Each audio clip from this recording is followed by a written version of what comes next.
They will call us bamboo. They will call us batang. Some of people, they call us as monkey.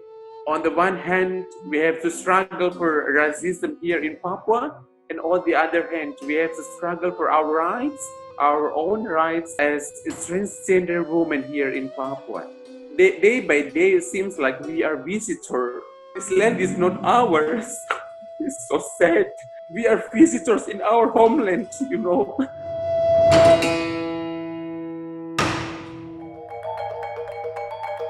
This is the Belongings podcast series, produced by the ASEAN SOGI Caucus with the support of Voice. Belongings is a prologue to the upcoming Southeast Asian Queer Cultural Festival in 2021. The series name has 3 elements. B means to exist. It shines the light on the existence and identity of the LGBTIQ. Longing is inspired by the word karinduan in Bahasa Indonesia or Bahasa Melayu and pangungulila in Filipino. It's the yearning for a region that is caring, inclusive, and respectful of diversity. And lastly, belonging. It stands as a reminder that the LGBTIQ people have always been part of the ongoing memory of the Southeast Asian region. In this episode, we talked to Lolitha Marry Perez, fondly called Mami Lolita, a transgender woman from Papua. She is the chairperson of Rojali, an LGBTIQ organization. She's an activist, a businesswoman, and a teacher. From her home in Jayapura, the capital of Papua, Mami Lolita talks to us about the struggles of the LGBTIQ in her country. For the transgender women who originally come from here, it's difficult for them to show themselves. About the patriarchy system here, it's really, really, really hard, really strong here. People, even though my family members, they accept me as a lady, as a woman. But when you go to our customs, adat istiadat, they will accept you as a man. They will not accept you as a girl or as a woman. When you talk about your tribes, when you talk about your customs, they will accept you as a man. Like for the local language, they will call us bamboo. They will call us batang. Because we are non-hetero, it means that we are not the same level with them. Especially in the mountain, the people will consider you as a man. If you are a man, it means that you have to be strong. You have to stronger the woman. You have to be the head of the family. You have to know how to hunt the pigs in the jungle. Aside from cultural traditions and gender norms, LGBTIQ and trans women in Papua also experience discrimination and harassment. Since 2016, LGBT was so familiar almost all over Indonesia.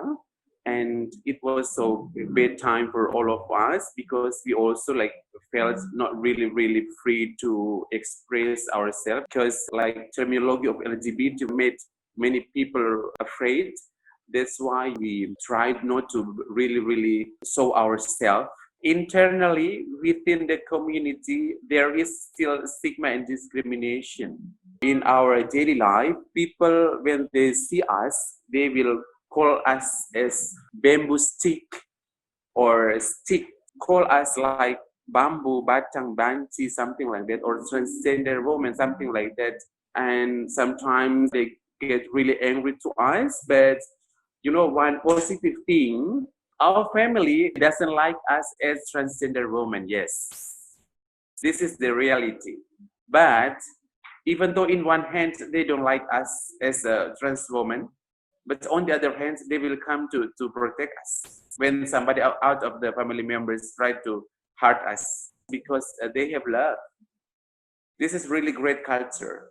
The community members here, we really support each other. When someone is kicking or someone is punching by somebody, we think that all of us, we feel really hard.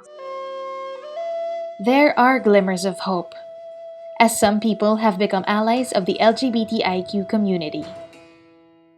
But some institutions, like the church and the state, remain to be a difficult challenge. It's difficult to express ourselves in a mosque and also in a church as who we are. They will consider you as a man. It means that you have to come to the church and mosque as a man. You can't come to the mosque and also to the church by using the woman dress. It's impossible here.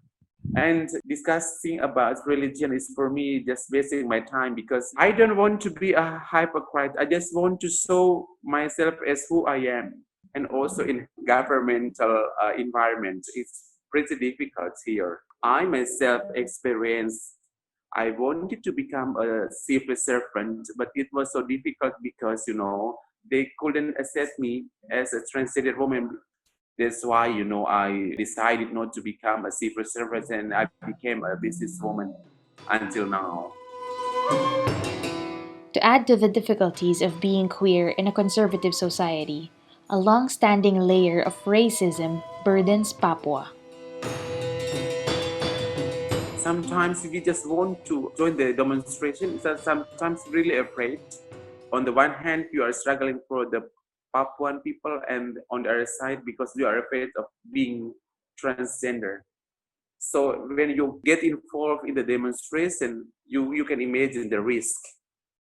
As Papuan, I think that even though Indonesia has been free for 75 years, but we feel that we are not physically or mentally free. There are still compartmentalization within the existing system of government. And how much business is run on this land at the expense of Papua's natural resources and distributed to the rest of Indonesia, even the world. The sale of illegal timber and gold mines have served as silent witnesses to existing injustices. Can you ever imagine how many people have been killed and died for nothing? As part of Papuan society, I cried. On the one hand, should come forth to defend our rights as Papuan, and on the other hand, should be able to identify societies about importance of gender diversity and sexuality. It's pretty hard for us here. Have you ever been hurt when we get yelled at by monkeys because we are black and curly hair? I think we have the same bones, we have the same blood, but why people underestimate us and they call us as monkey? We still have the same country, Indonesia. We have the same blood, red, and then we have the same bone, white. We take the same air. I think some of people, they call us as monkey. It's so silly, You can imagine.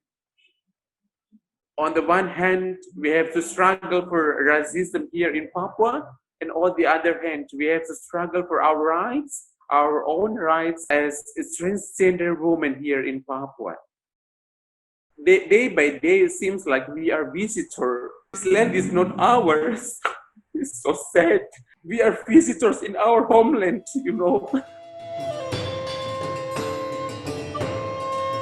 Despite all these hardships, Mami Lolita, with her organization Rojali, continue to contribute to the Papuan society in many ways. Instead of battling hate with hate, she answers with love. Many things we have done as the members of Rojali, we contribute our skills in sports and culture in various social events at Jayapura.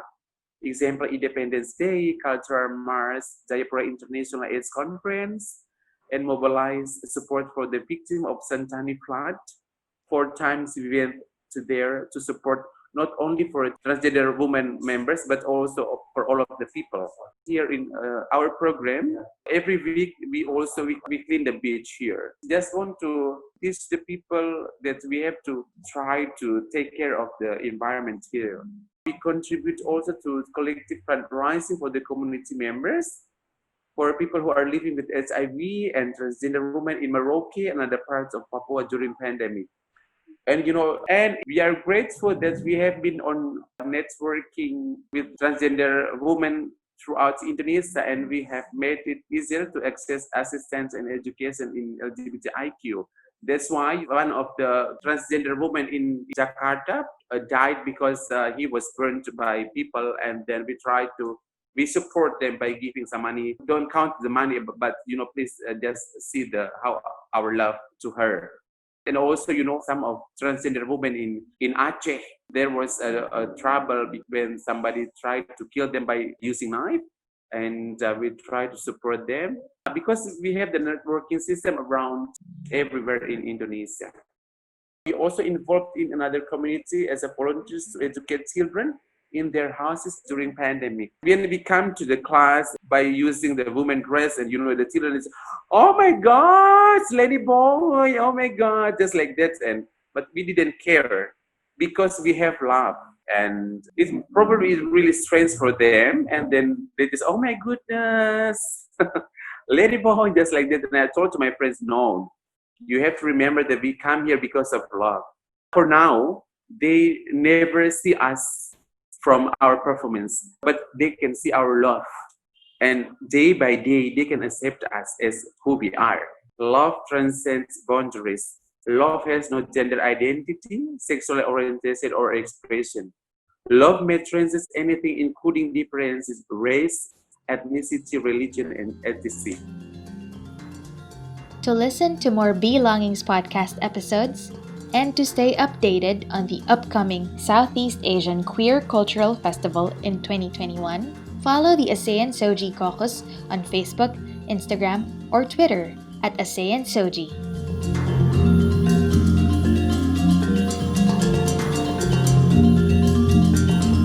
This podcast is released under a Creative Commons license.